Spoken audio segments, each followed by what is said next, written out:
Então, pessoal, a gente vai iniciar o nosso levantamento. A gente vai começar nomeando a nossa obra.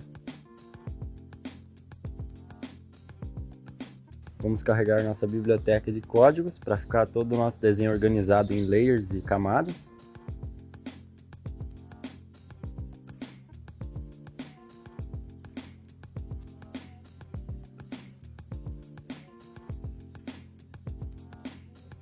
A gente vai conectar o Xpad na estação. E agora a gente vai configurar a nossa estação. Então, como se trata de um levantamento novo, sem orientação, vamos nomear a nossa estação como ET00. Vai colocar a altura do instrumento e o código.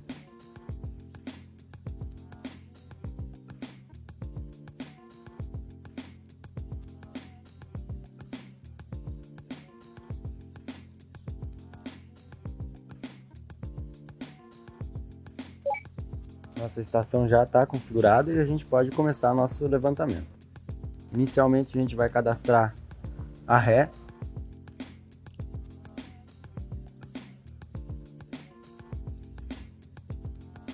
A gente pode usar essa ferramenta de pontos da poligonal, ele já altera aqui para ET01.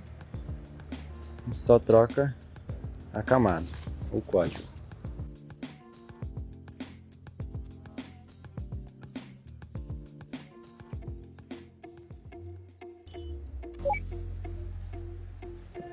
Agora a gente vai começar a cadastrar os elementos da nossa área em questão. A gente vai alterar o código, vamos por muro. Ele já está em linha. A gente vai fazer o levantamento sem prisma, utilizando o laser.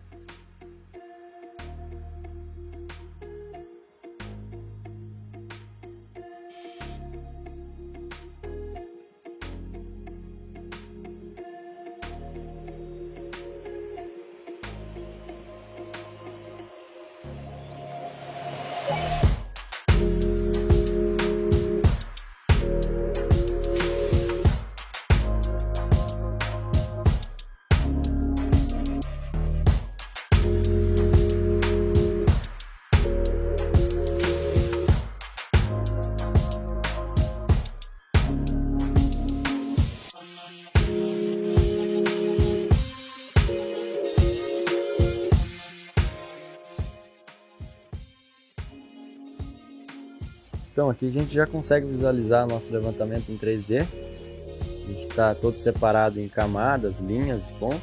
Então pessoal, a parte de campo já foi toda concluída. No próximo vídeo a gente vai para escritório para processar esses dados, gerar modelos digitais 3D, para a gente estar trabalhando no conceito BIM. Valeu pessoal, até a próxima!